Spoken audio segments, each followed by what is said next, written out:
La parole de Dieu est un trésor inestimable. Ne laisse pas ta Bible fermée. Oh non, non. Lis-la, médite-la, nourris-toi. Lis-la, médite-la, nourris-toi. Bonjour. Je suis toujours impressionné par cette courte parabole racontée par Jésus et rapportée dans l'Évangile de Luc au chapitre 18. La voici. Jésus raconta cette parabole pour montrer à ses disciples qu'ils devaient toujours prier sans jamais se décourager. Il y avait, dit-il, dans une ville, un juge qui ne se souciait pas de Dieu et qui n'avait d'égard pour personne. Il y avait aussi dans cette ville une veuve qui venait fréquemment le trouver pour obtenir justice. « Rends-moi justice contre mon adversaire », disait-elle. Pendant longtemps, le juge refusa. Puis il se dit « Bien sûr, je ne me soucie pas de Dieu et je n'ai d'égard pour personne, mais comme cette veuve me fatigue, je vais faire reconnaître ses droits, sinon, à force de venir, elle finira par m'exaspérer. » Puis Jésus ajouta « Écoutez ce que dit ce juge indigne. Et Dieu, lui, ne ferait-il pas justice aux siens quand il crie à lui jour et nuit? Tardera-t-il à les aider? Je vous le déclare, il leur fera justice rapidement. Mais quand le Fils de l'homme viendra, trouvera-t-il la foi sur la terre? » Voilà, c'est une parabole toute simple qui évoque la prière, avec donc pour exemple une veuve, figure par excellence de la précarité, de la vulnérabilité dans la société antique, qui se heurte, vous l'avez entendu, à un juge cynique qui refuse de la défendre face à un adversaire. Il n'y avait bien sûr aucune assurance sociale à l'époque pour inscrire sa désespérance dans une institution d'entraide. Et pour cette femme, plus personne pour la soutenir, son mari décédé et restant sans enfant. Pourtant, cette femme sans ressources, et seule face à un homme de pouvoir, fait preuve d'une énergie incroyable, puisqu'à force de persévérer dans sa demande insistante, elle réussit à fléchir ce juge qui est sans scrupules et qui bafoue en fait les deux grands commandements juifs de l'amour de Dieu et du prochain.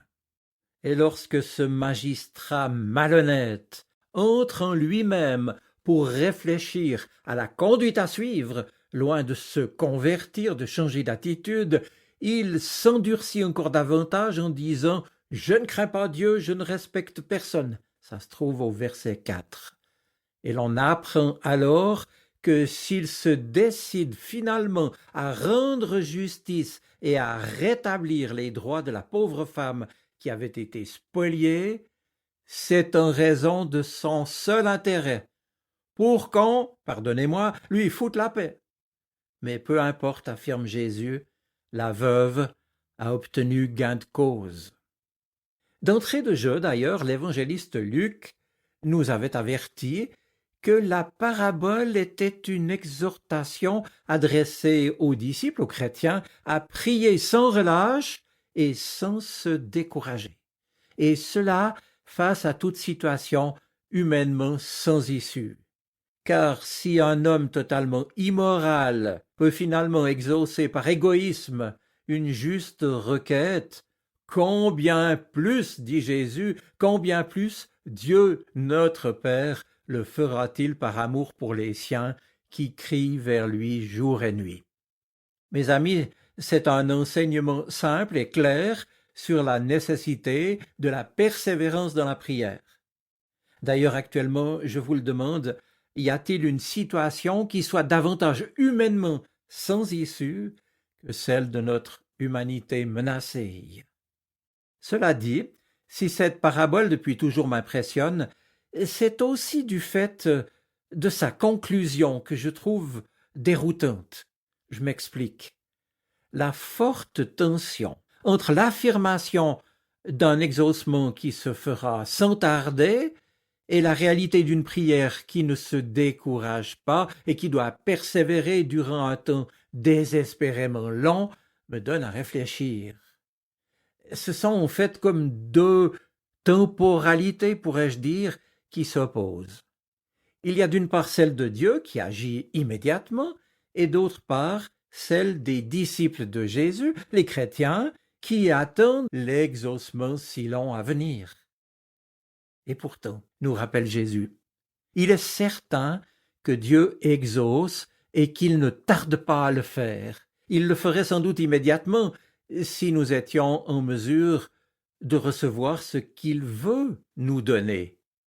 Et pourtant, nous qui lui appartenons, nous attendons et nous en arrivons parfois à penser que Dieu ne nous écoute pas. Notre foi serait-elle dès lors insuffisante ou de mauvaise qualité? Et puis, en qui croyons-nous? Notre Dieu n'est-il pas le maître de notre vie et celle de ce monde? Priez en lui faisant confiance, et puis priez avec persévérance. Tel est le message de Jésus au travers de cette parabole, même si en réalité nos prières n'apprennent bien sûr rien à Dieu sur la réalité de nos besoins. Alors en y réfléchissant, j'en viens pour ma part à comprendre que ce que la prière doit changer, ce n'est donc pas la volonté de Dieu, mais mon cœur qui a besoin de temps pour s'ajuster précisément au vouloir de Dieu. Et je me souviens alors que Jésus lui-même a dû prier, rappelez-vous, au jardin de Gethsémani à la veille du Vendredi Saint pour consentir à assumer jusqu'au bout sa mission et réaliser ainsi le projet d'amour du Père pour l'humanité. Prier Dieu sans relâche est la condition pour accéder à la foi véritable, celle qui persévère dans l'espérance, celle qui croit envers et contre tout que rien n'est impossible à Dieu.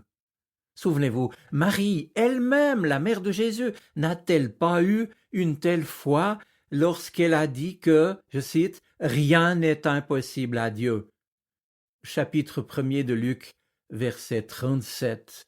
Et le vouloir de Dieu s'est alors accompli au travers de sa vie elle-même.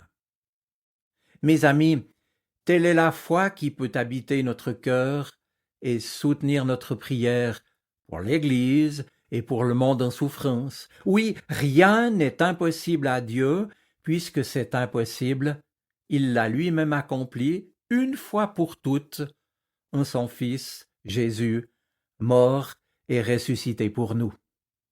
Dans la certitude que rien n'est impossible à Dieu, je vous souhaite une bonne semaine. Soyez bénis. Amen. La parole de Dieu est un trésor inestimable. Ne laisse pas ta Bible fermée. Oh non, non.